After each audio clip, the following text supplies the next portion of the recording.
Welcome back to another update on the crisis in Israel with the coming siege. We're just hearing that Secretary of State Anthony Blinken is expecting that Israel will take all precautions in the expected coming siege of Israel to minimize the loss of human life. In this video, we also need to cover the Federal Reserve minutes, which came out this morning.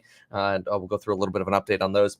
The Washington Post put together an interesting siege piece here, just sort of mostly discussing the initial facts around Gaza. And it's worth remembering, because many of us might not be super familiar with Gaza and the Gaza Strip, that even though 2 million people live here, much of Gaza is frequently without power. In fact, as much as 50% of the time, the Washington Post estimates that Gaza is already without power, that this is a very poor region of the world. And not only is it already a poor region suffering a humanitarian crisis, it's historically relied on energy from Israel just to function at 50% functionality.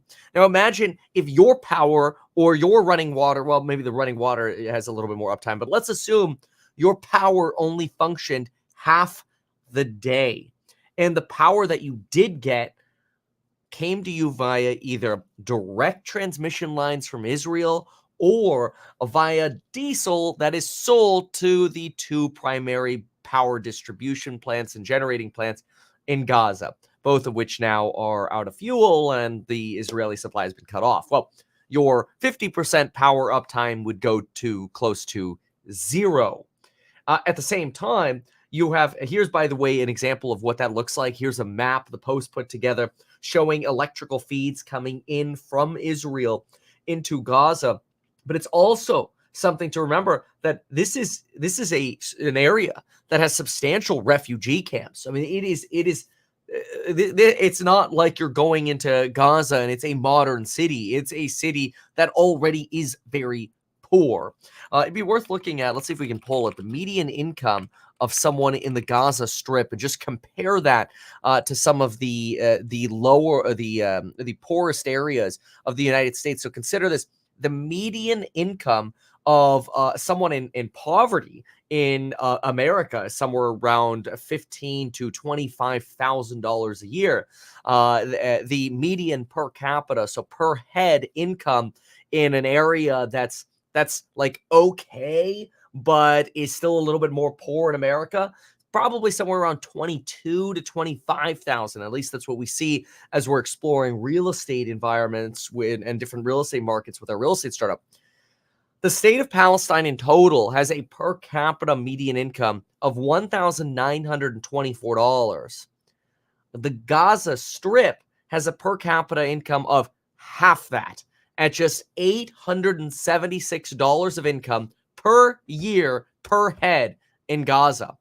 That's really, really low. So this is already a very poor region, and that's why it's there's so many concerns for what this surge could look like, this invasion into the Gaza Strip, because you're already going into an extremely poor area where hostility, I should say the humanitarian crisis has existed long before this invasion that's coming. See, look at this. Gaza was on the edge of a humanitarian crisis for a very long time. This additional shock is going to turn into a full-blown crisis very quickly, with some estimating that we're already facing a severe shortage of drinkable water, and then the Israeli siege could really push that over the edge, especially since in order to get clean, fresh water, you generally just desalt the Mediterranean Sea.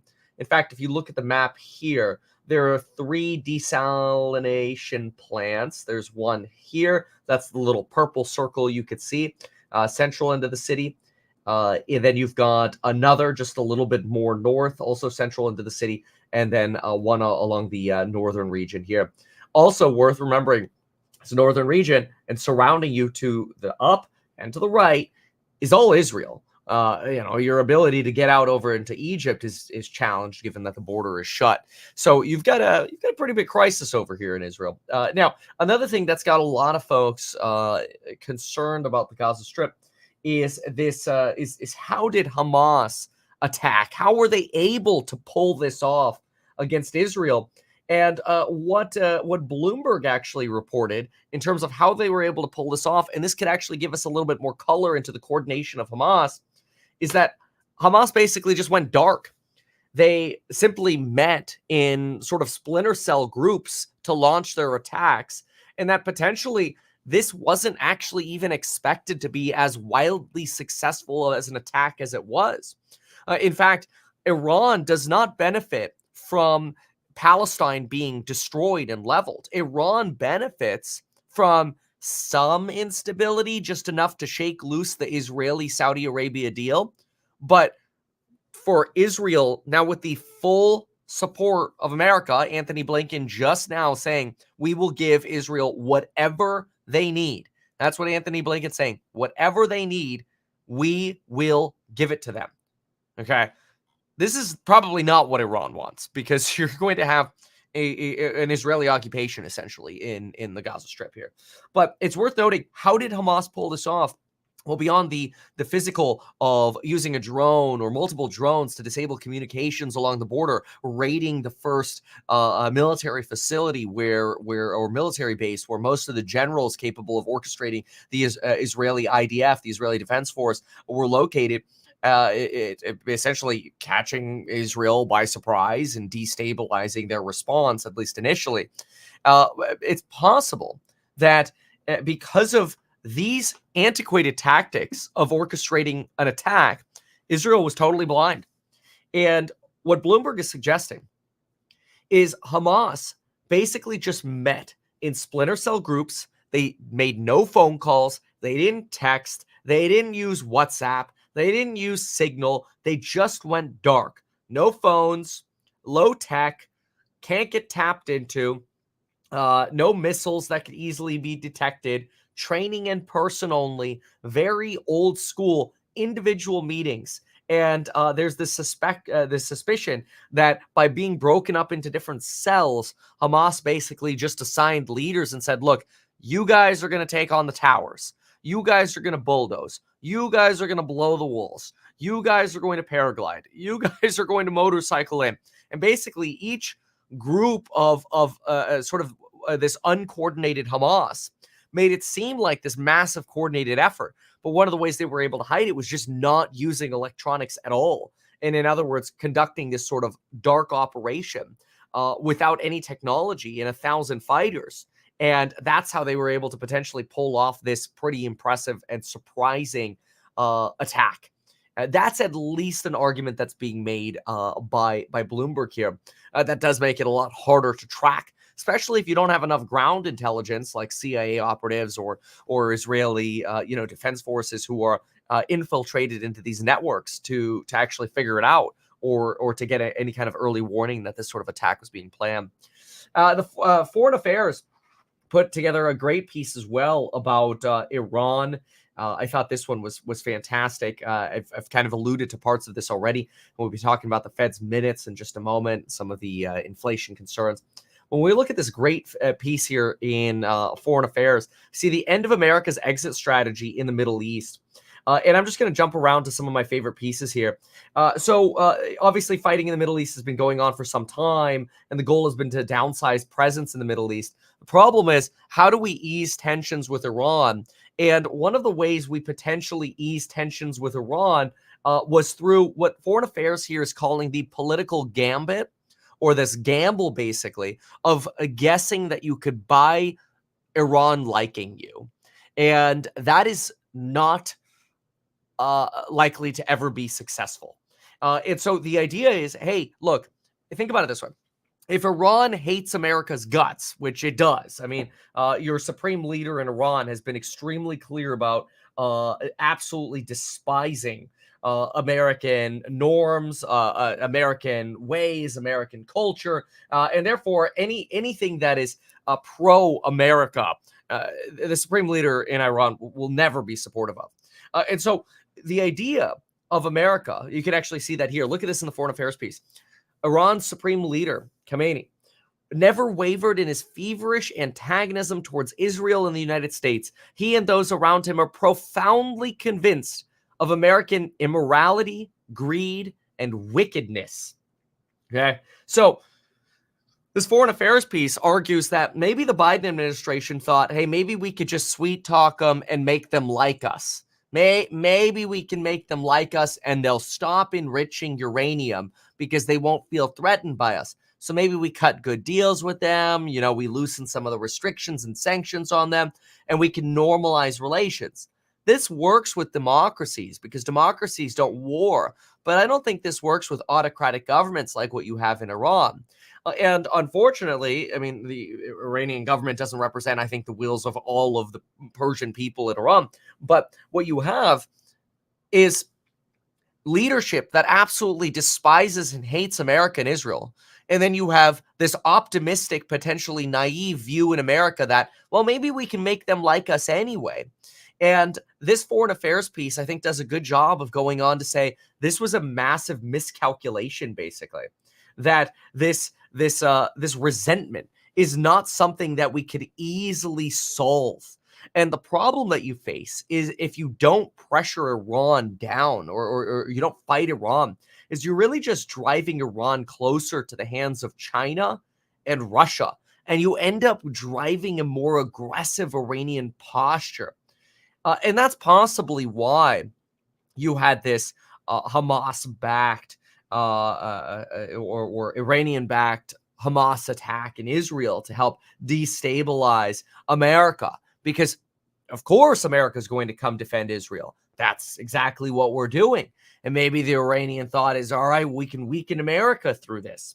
But I don't know that they suspected the Hamas attacks would be as successful. I almost think Hamas is almost impressed with itself with how much success they had in Israel. I think they were expecting much more of a battle at the actual walls and front lines than they ended up receiving. But anyway, the question now is, and this is where the foreign affairs piece goes on and says, so where do you go from here? And the largest danger that really potentially drives you closer to World War III style fears is if you get Hezbollah involved. Which to some extent they already are. They're already, launching attacks from the northern end of Israel, but they've been relatively benign compared to fighting in Gaza. And Hezbollah is, at least according to this piece here, Iran's most important ally.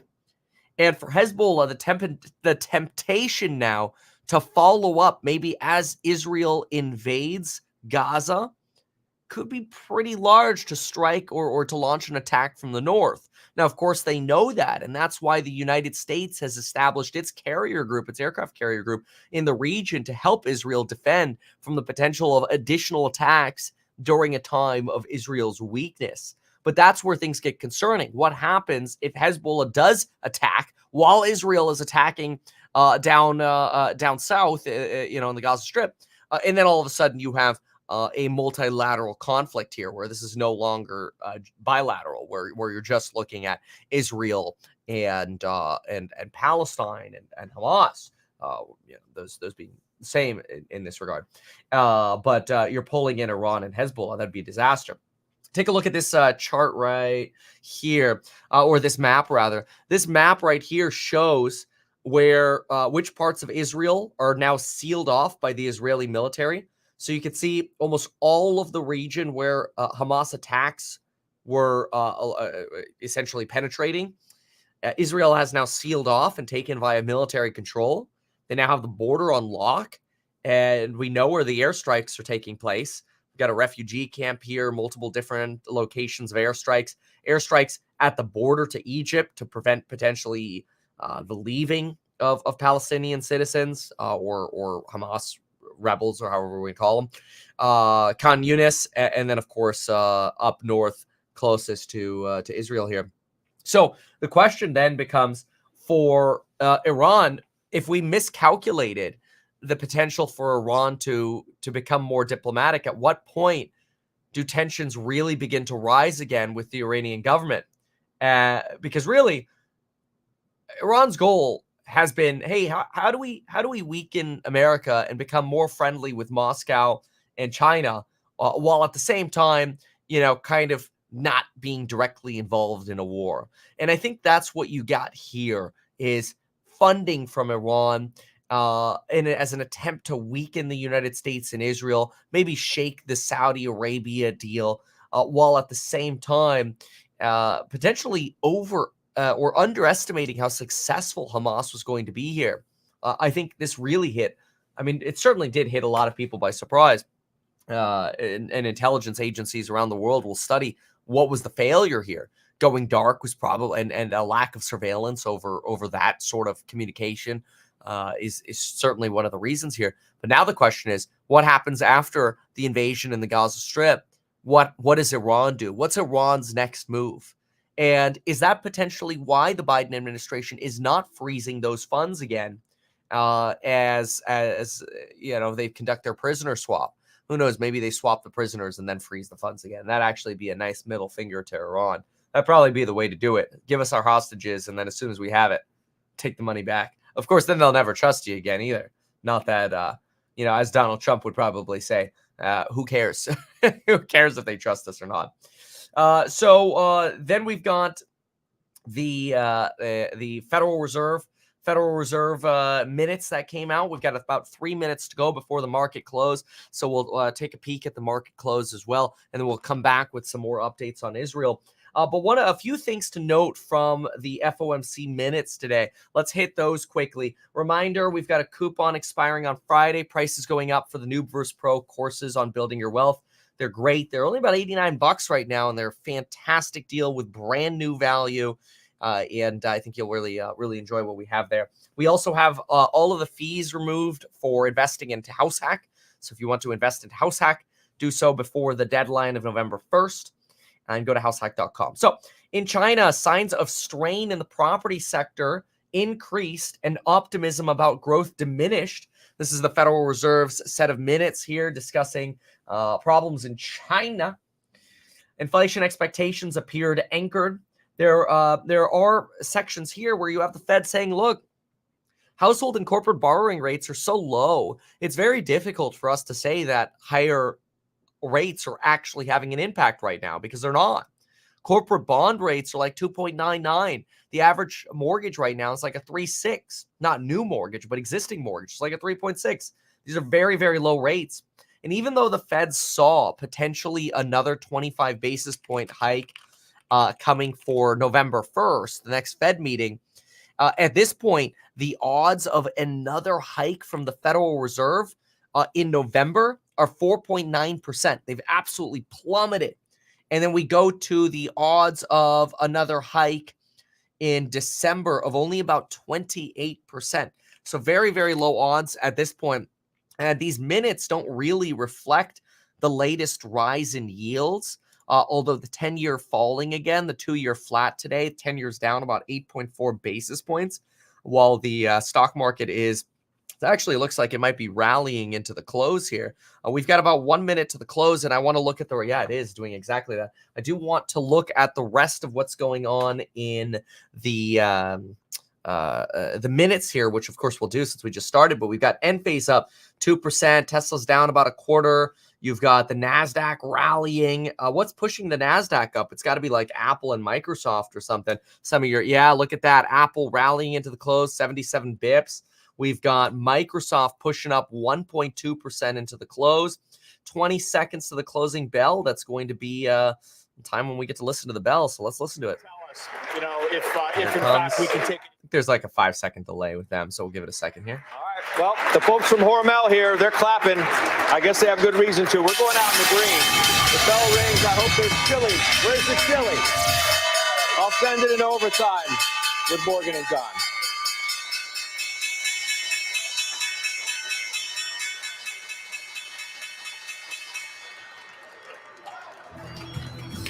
Yeah, green. Bigger hit in the smaller caps, it looks like. ChargePoint down 16%. You've got Ubiquity. Boy, we were just looking at their inventory obsolescence, and their financials look freaking fantastic, but the stock straight down. got a bullish position in that one, as well as some of the others we've mentioned here. This is it's your mega caps that are mostly green today. Your Adobes, your Apples, your Microsoft, big pushes up here. In fact, let's try it. Let's see if it's true. I like to just sort by cap sometimes. Look at that. I sort by large caps. We've got a lot of green over here. What do we got? It's 5, 6 reds over here. Let's try the small caps. So if I go small caps and I get rid of the bankrupt companies, so maybe we go about 50 plus. Yeah, we're definitely on the more red side. Tupperware pretty fluctuating here. Go above 100 mil. Yeah, there's definitely a lot more red in the smaller caps than the large caps today. So smaller is getting hit harder. All right, let's go back to these Fed minutes, and then we can touch on a little bit more regarding Israel.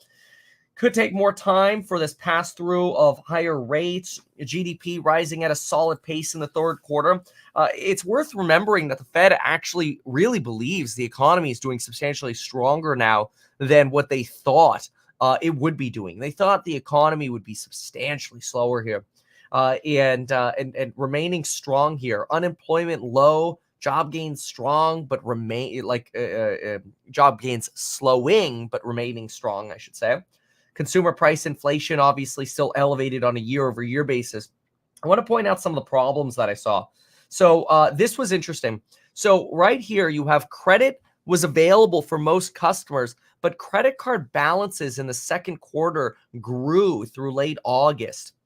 And this is potentially a sign that, hey, yeah, maybe those household savings are officially starting to wear away, even though recently we had the government revise data and suggest, nah, just kidding, we still have excess savings. It does look like you still are in the situation where people are leaning on their debts a little bit more. Tough to do in this environment when credit card loans are 20+%. Credit quality also deteriorated a little further across many sectors. While remaining broadly solid, you're seeing more delinquency rates on those commercial real estate like the office and retail loans. And you're also seeing delinquency rates rise on credit cards and auto loans that rose further in the second quarter. And we're actually starting to become a little bit above average. Remember, a lot of what we think of when we think credit card delinquencies is that delinquencies plummeted during the pandemic. And while they've been rising, they've kind of still been below that previous COVID level. Well, now we're hearing the Fed saying, we're actually above that pre-COVID level right now, slightly above that average. So, something to watch for. The Fed's being a little cognizant of some of the potential stresses they're facing or the economy is facing. I don't believe it's the goal of the Federal Reserve to try to drive the economy into recession because it would ruin their second mandate. And the fact that right now we expect the unemployment rate to stay stable, and so does the Fed, they mention it in these minutes, they expect the employment rate to mostly remain flat for the next few years. And they actually credit immigration as supporting, adding to the availability of supply of workers. As a result of this, you have a Fed that, in my opinion, is happy with the half of the dual mandate that has to do with jobs, maximum employment. We probably are at maximum employment. And as the labor force participation rate rises, we're not actually seeing the unemployment rate really rise as much as we thought because you're potentially getting let's think this through for a moment. If you get the participation rate rising, as long as there are jobs available, people go to work.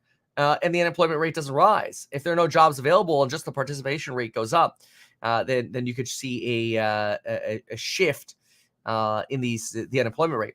Long and short of all of that, though, what matters most is some of these comments that we see here. In contrast to many other types of loans, the payment and performance of mortgages actually improved. The economic forecast provided by the staff in September was stronger than the July projection. So you're seeing this duality. I call this duality on the channel. We talk about it regularly, the rich getting richer. This is a type of environment where the people who are getting squeezed are poor individuals, somebody with maybe a 500 credit score, paycheck to paycheck, lower income on top of that. I mean, you could be paycheck to paycheck making six figures, but so maybe that's not the best barometer. More of a barometer would be somebody who's barely making ends meet, maybe making $20,000, $30,000, $40,000. And this is where you're seeing more of those defaults, more delinquencies, more car loan defaults. That's where the pain is. Commercial real estate and office, yes, office and retail. But are we seeing it in home mortgages? No. Corporations with robust balance sheets? No, not at all. Maybe that's why we saw the stock market continue to move up today, especially with companies like Apple and Microsoft. Take a look at this.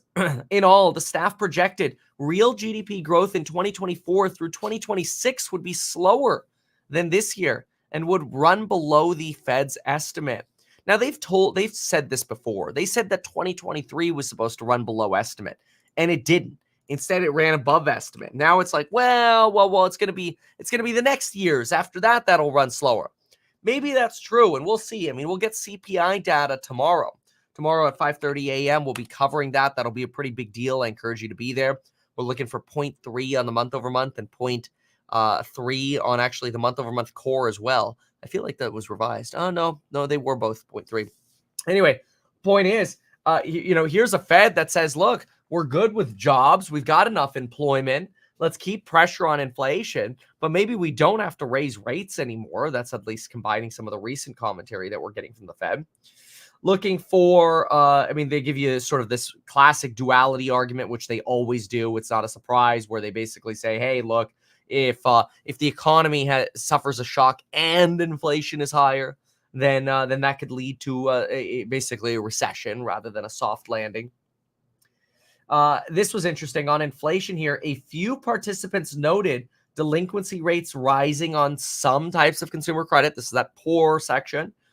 And some businesses are commenting that they're having trouble passing on cost increases to customers. That's what you want to see. You want to see, even though gas prices are up, let's say, or oil prices went up over the last 8 weeks, and they've been coming down. I mean, you're down 1.49% today on Brent. Even despite this, you want to see businesses say, hey, customers, they're not willing to pay more. We can't just keep inflating prices. So do keep in mind, by the way, that one of the reasons oil fell so much today is Saudi Arabia pledged to help stabilize the market if there was any kind of disruption in Israel. So that's something that is an additional sigh of relief for oil and energy markets that are hoping not to see $100 a barrel oil. And so you got Saudi Arabia actually really coming in here during this Israeli crisis saying, hey, look, if there's a supply disruption because of what we're facing in Israel, we'll go ahead and fill the gap, which is easy to say when you're making, billions, or they're definitely making billions of dollars, but making millions of barrels of oil. So what do we have here? So labor market tight and demand conditions continue to come into better balance. That's all pretty benign. What do we have here? Several participants noted that immigration has been boosting labor supply. We touched on that, which is great. You've got nominal wages were still rising at levels generally assessed to be consistent with sustained achievement of 2% inflation, and inflation was slowing. On top of this, China could potentially be a drag on the global economic growth. However, there's still work to be done on inflation and core services. Overall, this sounds very similar to what we've seen the Fed discuss previously. None of this seems to be a horrible surprise. I would say that the overall tone of what I got out of these Fed minutes is you have a Fed that is now keenly aware that they probably have rates that are high enough. And not only do they probably have rates that are high enough, but why keep raising rates at the risk of causing unemployment? If at this point you could just not cause the unemployment, just keep rates where they are and get inflation down by being patient and waiting. And so after the minutes, which it's useful being able to see how markets reacted afterwards, not only did we see a rally in mega cap stocks, signaling the optimism the Fed's probably done. I mean, again, look at that NASDAQ today. This is your NASDAQ. You had fear, but then do you know where? I want you to guess, okay? Here, we'll put it on the 5-minute. I want you to guess where the Federal Reserve minutes came out, where the Federal Reserve seemed more concerned about the individuals who are getting hurt because of higher rates via those credit defaults, poor individuals or whatever, and what have you, right? Where is the Fed dropping the minutes? At what time in the chart? Well, we know the minutes came out at 2, which is 11 a.m. So 2 is, oh, how convenient. How convenient. Look at that. Basically right here, right next to the bottom for the day. Stock straight up after these minutes came out. So these minutes really calmed markets down that the Federal Reserve is indeed aware of some of the pain that they're causing. Again, in credit, in household balances, in, hey, look, the availability of jobs is being absorbed by plenty of workers, not seeing a wage price spiral. You're not seeing inflationary pressures running away. Instead, multiple times they're talking about inflation going down, inflation pressures abating. Yeah, there's still some uncertainty, but you know what? Let's just wait and see and get some more data. That's really what these minutes conveyed. And I think the minutes did a very good job at conveying this neutrality and this position of, let's, even if we need to wait until December, we'll wait until December. Again, I think that's fantastic. So a big fan of the minutes. I think the Fed's being very clear here. Although everything could get ripped apart tomorrow based on the CPI numbers. So we'll see what we get with CPI numbers. I did think it was interesting that Nick T, our Nikki Leaks bro, did not make any comments on Twitter after the minutes release. Let's listen in for a moment here on Gaza as I get you some more updates as well. Have advisors on the ground, for example, in Israel. Yeah, I think the more threat posturing we can have in the region, the more deterrence we have from an escalation. As was mentioned in your report, we do have special operators, and I know the FBI hostage rescue team assisting the IDF, the Israelis, as they move from bombing command and control to going house to house, which is what they're going to start doing soon. That's where it gets really dangerous to rescue hostages and perhaps Americans and Israelis. Well, not only this regarding these hostages here, which is going to be quite challenging, but listen to this. Egypt now refusing to allow Palestinians. Oh, I mean, we already know that they can't leave through the southern border, but now we have, because the border's closed, but now we have a little bit of a clear, how should I say, almost statement being reported. Egypt's president said Tuesday, that's today, that his country would not allow Palestinians to flee the bombardment of Gaza and seek refuge in his country, closing off the only evacuation route out of Israel. The Sinai Peninsula is the southern border, and I'll show you this on a map here. Here it is, just so you know it. So when you hear the Sinai Peninsula, I just want you to think of Egypt as what we usually think, that square with the Nile River, right? But then there's this little appendix over here, this little triangle, this little arrowhead rock, whatever you want to call it. This is how you can actually escape the Gaza Strip, theoretically. But this border crossing is completely shut and locked right now. So it is not possible to leave. You can see this is what the border crossing looks like. I wonder if we could get some pictures of that area. No, of course you can't. That would be very convenient. But this shows you a little bit of the Egyptian customs. And then it looks like you actually have a crossing mosque. That's really interesting. So as soon as you cross, I guess, and that's on the Israeli, that's on the Gaza side. I guess that makes sense because it's not on the Israeli side. Israel's here. So here's Israel. There's your Kerem Shalom checkpoint. Then here you have the Rafah crossing and mosque. But anyway, the Egyptian president suggesting that Egypt hopes for a resolution of the Palestinian cause through negotiations, leading to a just peace and the establishment of the Palestinian state. Boy, I'd rather jump the fence, get into Egypt, and be arrested than stay in Palestine right now. Israel has warned that civilians should leave the Gaza Strip, which has been under heavy Israeli bombardment. Yeah, but how? Where are you going to go? You literally can't go anywhere. I think the best hope that you have is that you could go into some, sparsely occupied region. That's what I would be doing. I'd be going out over here onto the farms. I would get the hell out of the cities. I'd go to the beach. I don't know, man. I'd get a paddle boat. I'd paddle the hell out of there, man.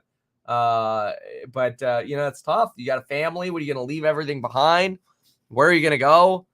The Mediterranean's got weather problems as well. Although the Mediterranean's actually relatively benign. Maybe it doesn't have too many weather problems, but it could.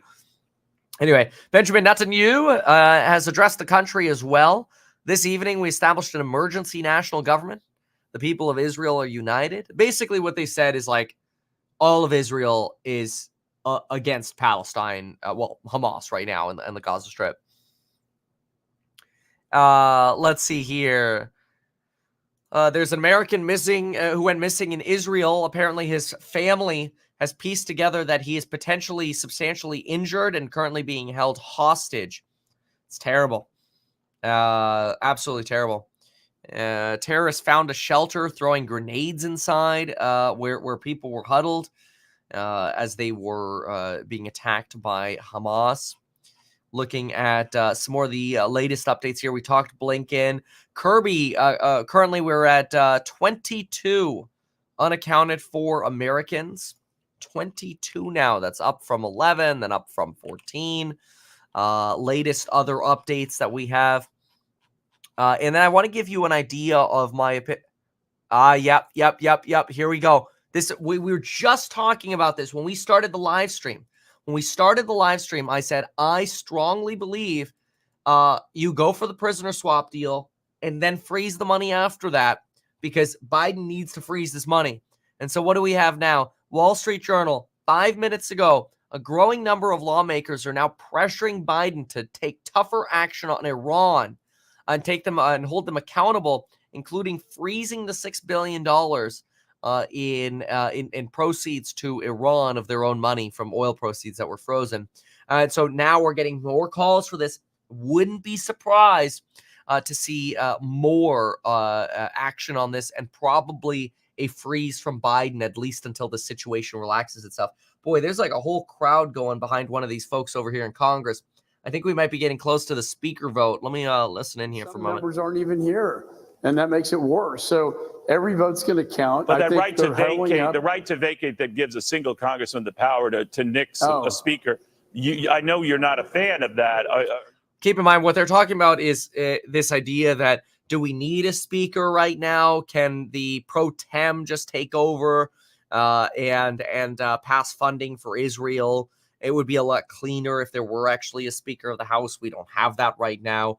And so I would hope that we can get a speaker, because the last thing we need are court battles over funding and otherwise. So let's see what we have here. Yeah, interesting. Here are, you should see this. There are a few photos of what the wall looks like to try to get into Egypt. It's one heck of a wall. Ready for this? Look at that. That's your border wall between Egypt and the Gaza Strip. Got another one over here that shows you multiple layers. Look at that. You'd have to go 1, 2, 3. Boy, you'd be better off taking a canoe and trying to go around at this point. Good Lord, it's terrible. Anyway, so let's see here. We've got, let's listen in for a moment, and then I'll come back with some more updates. Steve Scalise, it looked like he was not, or he was going to be an also-ran. They could also, and this still might happen, divide that vote and someone else emerges. So there are a lot of possibilities. How do you see this playing out? When is it going to play out? This is very organic. I think they probably want to go to the floor sooner rather than later, because if you think you have the votes, you want to vote. But as Michael McCall said, maybe if they vote and they lose, then that's a problem. And maybe people say maybe we should have somebody else, maybe Patrick McHenry. Maybe they need to vote a couple of times, frankly, and see where they are. Patrick McHenry, of course, is the Speaker pro tem, and some people think that they could all get behind him. Here's the thing to watch for. I talked to Victoria Spartz. She is the Republican representative from Indiana just a bit ago, and she voted present in the conference meeting. And I said, well, how will you vote on the floor? She said, I don't know. She said, because we haven't figured this out. This is why this is not just about the math, Neil. This is about the algebra. We don't know the precise number of votes that Steve Scalise or anyone else requires to be elected on the floor. It's going to be contingent. Right. We know this is going to be a challenge. So let's pull off that for a moment. I want to mention there is a chance, and so if you're invested in the stock market at all, there is a chance that, remember what happened last year? The end of last year, the stock market plummets going into the end of the year and skyrockets in January. If people start pre-anticipating that as some uncertainties wane, specifically after inflation tomorrow, I wouldn't be surprised to see a potentially bullish rally into the end of the year. I'm not sure about that, but maybe, I don't want to say it, but maybe there could be like a Santa Claus rally. Oh, anytime that's been said the last few years, it's been wrong. Well, I guess it was true in 2020. It was just wrong in 21 and wrong in 22. Both of those Santa Claus rallies were terrible because they were like Santa Claus crashes. But in anticipation of January of this year, if inflation comes in strong tomorrow, you could move a lot of money from the sidelines and money markets, maybe into stocks and buying the dip back to, especially since there's so many stocks at such low levels compared to, where they have been. Look at, for example, there's a piece. We're just looking at Enphase a little bit more. There's a Barron's piece on Enphase. Barron's talking about, at least their analysts suggesting that Enphase potentially has an 80% upside. Honestly, I think that's almost low. But here's Barron's. So, okay. There we go. Okay, Barron's. Solar stocks haven't come along for the ride. Yeah, no kidding. Okay, what is going on here? Hold on. Stupid thing is frozen. Sorry. iPad's messed up. Bro, none of it's working. It ain't working. It's an Apple. Where's Steve to tell me to buy a Dell instead? I got it. All right. So look at this. Energy has fallen off its grace. High interest rates, more stringent rules for panels and batteries. Enphase now, though, after a weak third quarter sales forecast, trading at just 21 times over the next year. That's the lowest it's traded for since the depths of the pandemic. Pretty low there on Enphase stock. This is a solar microinverter manufacturer and battery manufacturer. If you look at a financial analysis of how much we think this company is going to earn at the end of this year, it's $5. End of 2024, you're looking at $6.27. Let's see here. Its earnings are expected to grow 10% this year, up to $5.07. That was about 5 weeks ago, so it looks like Wall Street took off another 10 cents on this one.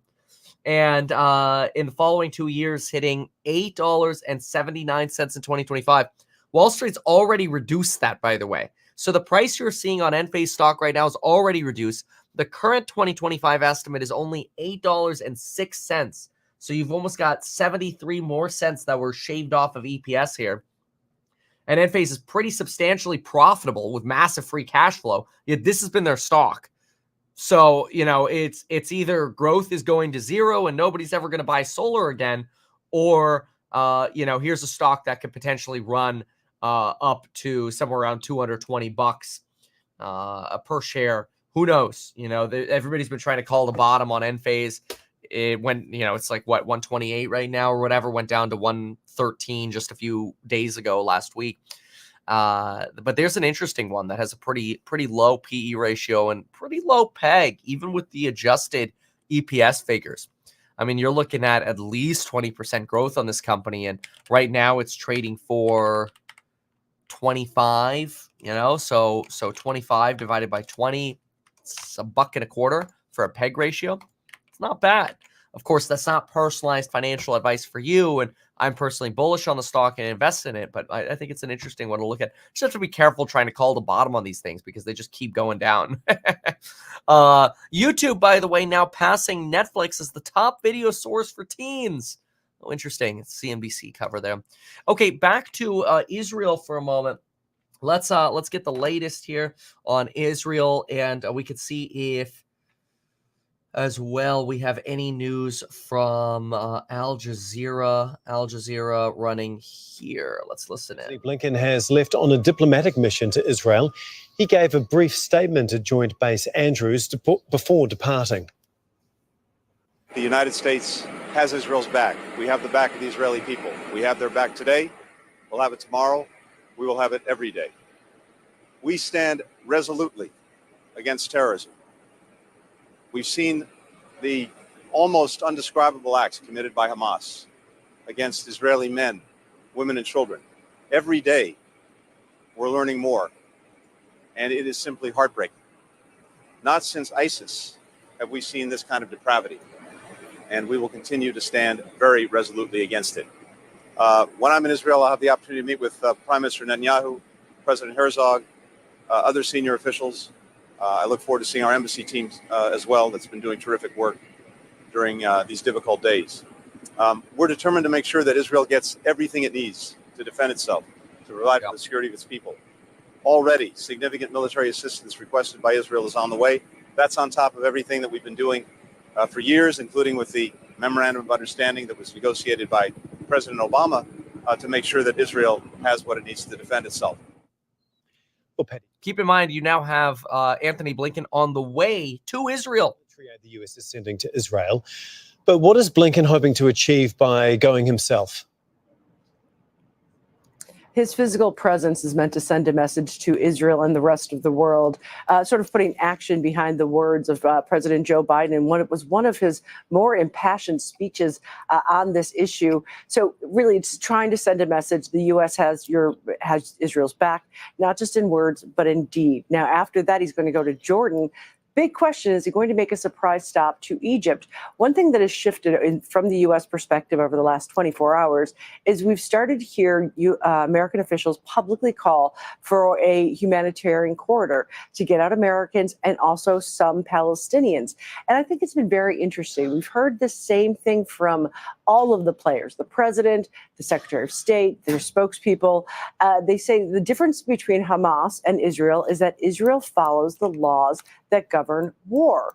And that could be subtly seen as... In fairness, there are going to be a lot of people who say, no. There are plenty innocent people who are killed, as a result of Israeli strikes or otherwise. Again, what are you going to do? You're going to get people on both sides of this. In our course member live stream this morning, I'm just noticing, oh, wow, it opened. Wow. So in our course member live stream this morning, we did an analysis on Birkenstock. And I'm like, one of my concerns is this going to be like one of those like Uggs things where they don't end up having any growth anymore. Their stock just went public, and it actually opened up 11% down. 12.6% down. Oh, what a rip. The executives at the companies are locked up for about 180 days. Only about 17% of the company's public right now, and the rest of it will probably become public after these lockups. But oops, that's a rip. Anyway, all right, let's listen in here for a moment. Mexico, we had so many losses that day. And babies were killed. It's madness. This festival was located down the road where they went and mass murdered families and babies. I know. And kids and rape. We've heard these stories many times before. I try my best not to be redundant here. And look, don't get me wrong. There's terrible stuff, but I can't listen to people saying the same crap all day long. So I do want to see the latest here, Israel's latest. It's really Blinken heading out, which we've already covered. Blinken heading out. We've talked about more pressure on the $6 billion. We've talked about how Hamas pulled this off, going dark on technology. We've talked about Egypt purposefully shutting the door now to Gaza, which they basically have been, but the president made it official, just trying to encourage a resolution.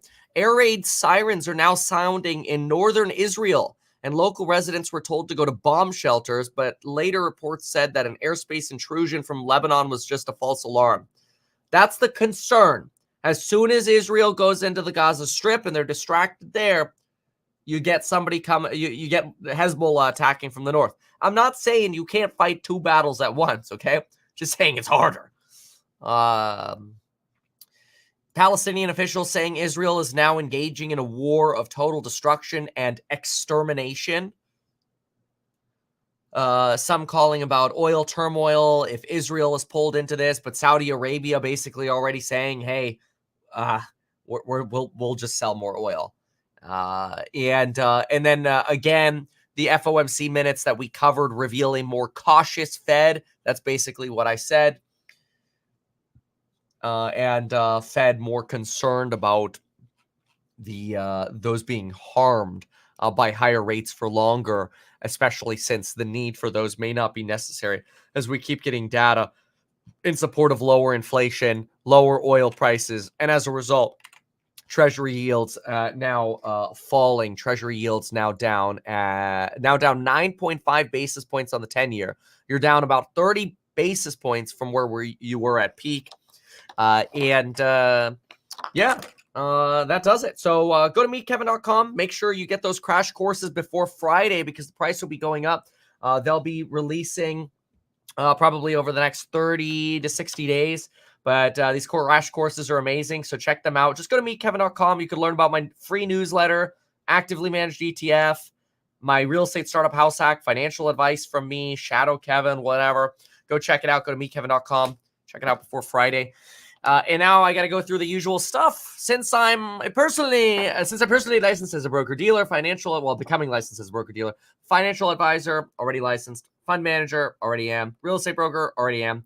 It's important to remember that this video is not intended or believed to be reasonably sufficient information for you to make an investment decision into any of the stocks I mentioned, many of which that I own. These videos are brought to you by StreamYard. That's where I live stream, professional live streaming software that you record through your browser. I love StreamYard. StreamYard's freaking amazing. And keep in mind that the videos are not personalized financial advice for you. And I think that's all I got for you. Cool. So thank you so much for being here. Really appreciate it.